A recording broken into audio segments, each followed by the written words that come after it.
तो यहाँ पे अपन बात करेंगे वेरिगन्स थ्योरम का। ठीक है, वेरिगन्स थ्योरम क्या बोलता है, if a number of coplanar forces, coplanar बोल रहा है। ठीक है, पिछले क्लास में अपन देखे थे कोप्लानर क्या होता है, तो कोप्लानर जो कि एक ही प्लेन पे काम करे उस फोर्स को अपन क्या बोलेंगे, coplanar force. Are acting on a body, then the algebraic sum of the moment of two forces about any point in their plane is equal to the moment of their resultant about the same point। अभी आपको समझ में नहीं आया होगा, अब इस चीज़ को अपन देखते हैं क्या बोलना चाह रहा है आखिर ये, है ना। सपोज ये हमारा प्लेन हो गया एक्स वाई, ठीक है। Algebraic sum of the two forces, पहले टू फोर्स बना लेते हैं। एक हो गया ये F1, दूसरा हो गया आपका F2। ठीक है, algebraic sum of the moment of two forces, moment क्या होता है, तो पहले ये जानो चलो मोमेंट क्या होता है। तो ये होता है फोर्स इनटू डिस्टेंस, और वो भी ये डिस्टेंस कैसा रहता है, परपेंडिकुलर डिस्टेंस। ठीक है, तो अपन क्या बोल सकते हैं, फोर्स इनटू परपेंडिकुलर डिस्टेंस।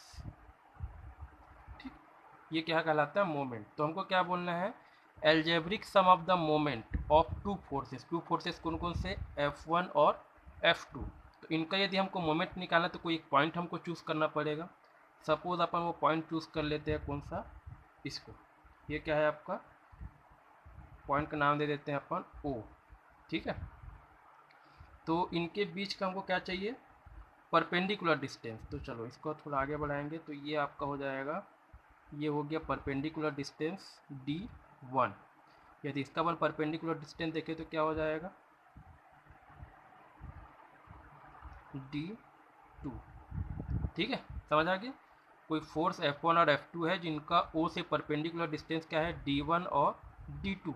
इसका मतलब एल्जेब्रिक सम मतलब क्या हो जाएगा, algebraic sum of the movement, तो F1 D1 plus F2 D2।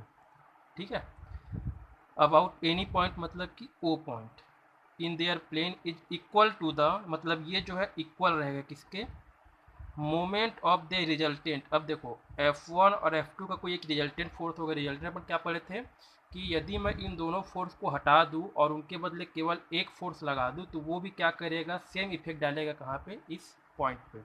तो सपोज इसको अपन हटा करके क्या कर रहे हैं, अपन एक रिजल्टेंट फोर्स ले आ रहे हैं, क्या, F। ठीक है, ये क्या है आपका रिजल्टेंट फोर्स है। अब इसका जो परपेंडिकुलर डिस्टेंस होगा उसको मान के चल लेते हैं कि ये क्या है आपका, D है। ठीक है, तो ये क्या बोल रहा है, equal to the moment of the resultant. तो रिजल्टेंट का मोमेंट कैसे निकलेगा, कैपिटल F इंटू डी। ठीक है, तो ये हमको प्रूफ करके बताना है कि ऐसा होता है करके। ठीक है, चलो कोशिश करते हैं कैसे हो सकता है। इसके पहले आपको एक छोटा सा चीज़ जानना पड़ेगा, रिजोल्यूशन, रिजॉल्व कैसे करते हैं। ठीक है, तो सपोज कोई एक फोर्स है आपका ये F, है ना, और मान लेते हैं हमको ये वाला क्या पता है, थीटा, कि आखिर एक्स से, एक्स एक्सिस से कितने डिग्री पे ये वाला फोर्स जो है वो एक्ट कर रहा है। ठीक है, तो अब इसको अपन दो टाइप पे रिजॉल्व कर सकते हैं। इन एक्स एक्सिस, यदि इस फोर्स को कहाँ रिजॉल्व करना चाहूँ मैं, एक्स एक्सिस में, तो क्या हो जाएगा ये एफ कॉस थीटा। ठीक है, मतलब जिस लाइन से हमको थीटा पता रहेगा, यदि उसी लाइन में अपन उसको रिजॉल्व करेंगे तो क्या लिखेंगे अपन, एफ कॉस थीटा। और यदि मैं इसको लिखना चाहूँ किसमें, इन वाई एक्सिस, मतलब किस में रिजॉल्व करना चाहता हूँ, वाई एक्सिस में, और हमको थीटा कहाँ से पता है, एक्स एक्सिस से, तो इसको अपन क्या लिखेंगे, एफ साइन थीटा। ठीक है, ये आप लोग के समझने के लिए बता दिया हूँ कि जिस एक्सिस से हमको थीटा पता रहेगा, यदि उसी एक्सिस में रिजॉल्व करेंगे तो एफ कॉस थीटा, मतलब कि कॉस लेना है। और जिधर से हमको थीटा पता नहीं है और उस डायरेक्शन पे यदि अपने को रिजॉल्व करना है तो वहाँ पे क्या लेंगे अपन, साइन थीटा। यदि इसका जस्ट अपोजिट करके देखते हैं, मान लेते हैं मेरे को थीटा कौन सा पता है, वाई एक्सिस से। ठीक है, अब मेरे को रिजॉल्व करना है कहाँ पे, एक्स एक्सिस पे। एक्स एक्सिस में यदि मेरे को रिजॉल्व करना है, देखो एक्स से मेरे को थीटा पता है क्या, थीटा पता नहीं है एक्स से, तो यहाँ पे क्या लिखेंगे साइन, मतलब कि एफ साइन थीटा। और वहीं पे यदि मैं वाई एक्सिस में रिजॉल्व करूँ तो चूँकि अब मेरे को वाई से थीटा पता है, इसीलिए यहाँ पे क्या लिखेंगे अपन, एफ कॉस थीटा। ठीक है यहाँ तक। तो ये हो गया। अब सपोज यदि मैं इस एक्स को, ठीक है, तो अब अपन देखते हैं प्रूफ करके कि कैसे अपन इस चीज़ को प्रूफ कर सकते हैं ना। चलिए, तो अपन सबसे पहले ये काम करते हैं, मोमेंट ऑफ एफ, एफ मतलब कि ये रिजल्टेंट का, ठीक है, अबाउट ओ, मतलब कि इस फोर्स का ओ के अबाउट अपन क्या लेंगे, मोमेंट निकाल लेंगे। तो चलिए मोमेंट निकालते हैं, क्या हो जाएगा, ये वाला फोर्स इनटू इसका परपेंडिकुलर डिस्टेंस क्या है, डी। ठीक है। अब यहाँ पे एक चीज़ ध्यान देंगे कि मान लेते हैं कि ये जो F1 है उसका जो यहाँ से थीटा है वो क्या है, थीटा 1। ये जो F2 है उसका जो थीटा है वो क्या है, थीटा 2। और ये जो F है उसका थीटा क्या है, तो थीटा। ठीक है। F1 वाले का x एक्सिस से थीटा 1, F2 का x एक्सिस से थीटा 2, F का जो है यहाँ से थीटा। अब आप लोग यदि ध्यान देंगे तो यहाँ पे क्या है, एक तो ये आपस में परपेंडिकुलर है x और y एक्सिस, और चूंकि ये इस पे क्या है परपेंडिकुलर, मतलब ये भी क्या है यहाँ पे 90 डिग्री बना रहा है। तो जब भी कोई दो लाइन, ये हो गया और ये हो गया, ठीक है, ये लोग भी आपस में परपेंडिकुलर है और इन लोग भी आपस में परपेंडिकुलर है। ठीक है। तो जब यहाँ पे ये थीटा बनाता है तो यहाँ पे भी ये क्या बनाता है, थीटा बनाता है। ठीक है। ये आप लोग के लिए होमवर्क है कि इसको आप मेरे को प्रूफ करके चेक करना कि ये कैसे जब यहाँ पे थीटा बनाता है तो ये भी यहाँ पे क्या बनाता है, थीटा बनाता है। मैं अगले क्लास में इस चीज़ को आपको बता दूंगा, पर मैं अभी ये देखना चाहता हूँ कि आप लोग घर में प्रैक्टिस कर रहे हैं या नहीं कर रहे हैं। ठीक है। तो ध्यान रखना, यहाँ पे एक थ्योरम काम आता है कि जब भी कोई दो लाइन आपस में परपेंडिकुलर हैं और कोई दो लाइन आपस में परपेंडिकुलर है तो उन दोनों के बीच में जो थीटा बनता है वही थीटा कहाँ बनेगा, यहाँ पे बनेगा। ठीक है। तो जब ये थीटा 1 है तो ये भी क्या रहेगा, आपका थीटा 1 रहेगा। यदि ये थीटा 2 है तो ये आपका क्या रहेगा, थीटा 2 रहेगा। और जब ये आपका थीटा है तो ये आपका क्या रहेगा, थीटा रहेगा। ठीक है। अब देखो एफ इंटू डी कर लिया, मोमेंट है ना।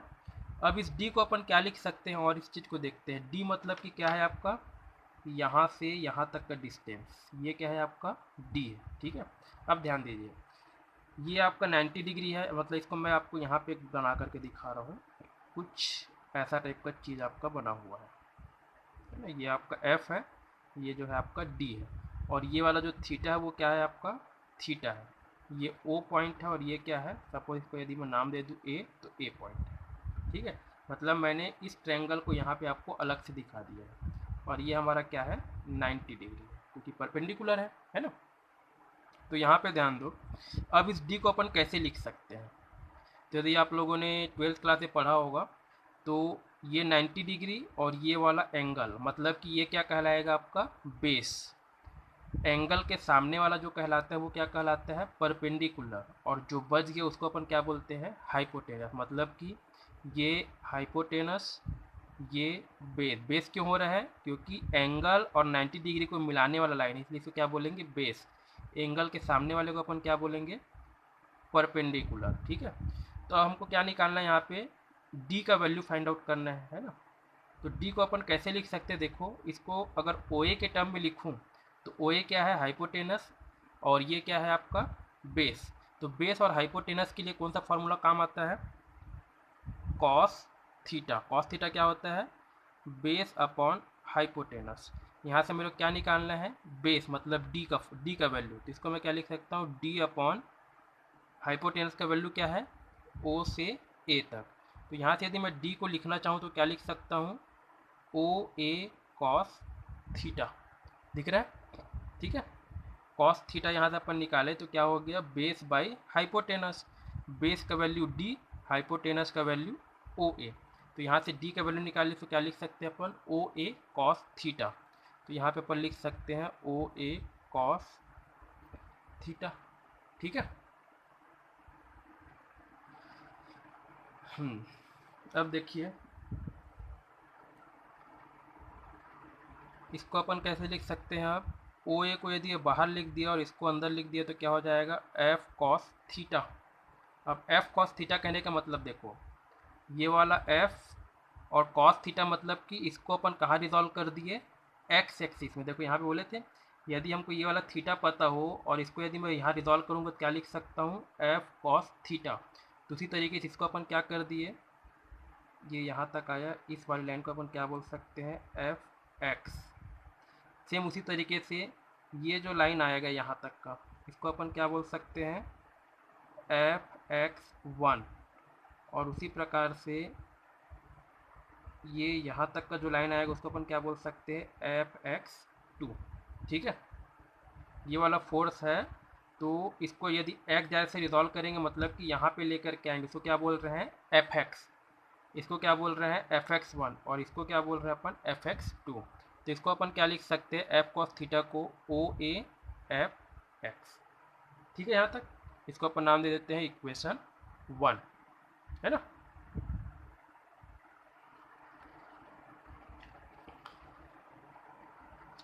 इस एफ डी का वैल्यू अपन इस टर्म में निकाल लिए। अब कोशिश करते हैं एफ वन डी वन और एफ टू डी टी को भी इसी टर्म में निकालने का, तब देखते हैं कहीं कुछ से बराबर आ सकता है क्या। ठीक है। तो अब निकालते हैं अपन moment of F one about O. F one मतलब कि इस एफ वन फोर्स का क्या करना है हमको, ओ के अबाउट ऑफ मूवमेंट लेना है। तो क्या हो जाएगा, एफ वन और इसका परपेंडिकुलर डिस्टेंस पर कितना माने थे, डी वन, तो डी वन। ठीक है। अब इसको भी सेम वैसे ही करते हैं, एफ वन यहाँ रहेगा, डी वन को अपन और कैसा लिख सकते हैं, ओ ए कॉस थीटा वन, ओ ए कॉस थीटा वन। इसको अपन और ऐसा इसको अरेंज करके लिखे तो ओ ए को बाहर लिख दो, इसको जो है कॉस थीटा वन कर दो। ठीक है। तो यहाँ से एफ वन डी वन क्या आ जाएगा, ओ ए। और F one cos theta one को अपन क्या लिख सकते, देखो एफ वन को कॉस थीटा वन लिख रहा है मतलब कि यहाँ पे उसको रिजॉल्व कर रहे हैं, तो इसका वैल्यू अपन क्या लिख सकते हैं, एफ एक्स वन। ठीक है। उसी प्रकार से यदि मैं ले लूँ क्या, moment of F two about O, तो यहाँ पे क्या आ जाएगा, एफ टू डी टू, ये हो जाएगा एफ टू, ये हो जाएगा ओ ए, ये हो जाएगा कॉस थीटा टू। यहाँ से अरेंज करें तो ओ ए अंदर में चला जाएगा एफ टू और कॉस थीटा टू। और F two cos theta two को अपन क्या लिख सकते हैं, तो एफ एक्स टू। तो ये हो जाएगा ओ ए एफ एक्स टू। ठीक है। इसको नाम दे दो इक्वेशन 2, इसको नाम दे दो आप इक्वेशन 3। अब क्या करना है हमको, दोनों को जोड़ना है। तो यहाँ पे क्या कर देते हैं, एडिंग इक्वेशन 2 एंड 3, मतलब इस दोनों इक्वेशन को अपन क्या कर देते हैं, जोड़ देते हैं। तो इससे क्या हो जाएगा, देखो F one D one plus F two D two, इधर वाला पोर्सन जुड़ गया, is equal to O A F X one plus O A F X two. तो यहाँ से क्या आ जाएगा, ओ ए जो है बाहर आ जाएगा, F X one plus F X two. अब देखिए F X one plus F X two मतलब कि F X one plus F X two, ये जो है अल्टीमेटली क्या है, किसके बराबर होगा, इसको अपन लिख सकते हैं एफ एक्स के बराबर। क्यों, क्योंकि ये क्या है, एफ एक्स क्या है, रिजल्टेंट है किसका, एफ एक्स वन और एफ एक्स टू का। अपन शुरू में बोले थे कि इन दोनों फोर्स का रिजल्टेंट क्या है, एफ है, इसीलिए F X one plus F X two की जगह क्या लिख सकते हैं अपन, ओ ए एफ एक्स। इसको अपन नाम दे देते हैं इक्वेशन 4। ठीक है। अब देखिए इक्वेशन 4 क्या है, ओ ए एफ एक्स, इक्वेशन 1 क्या है, ओ ए एफ एक्स। जब ये दोनों बराबर है इसका मतलब ये दोनों भी क्या रहेगा, आपका बराबर रहेगा।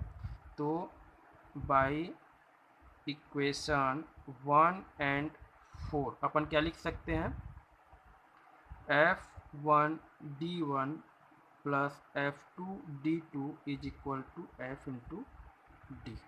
यही बोलता है कि आपका वेरिगन्स थ्योरम। ठीक है।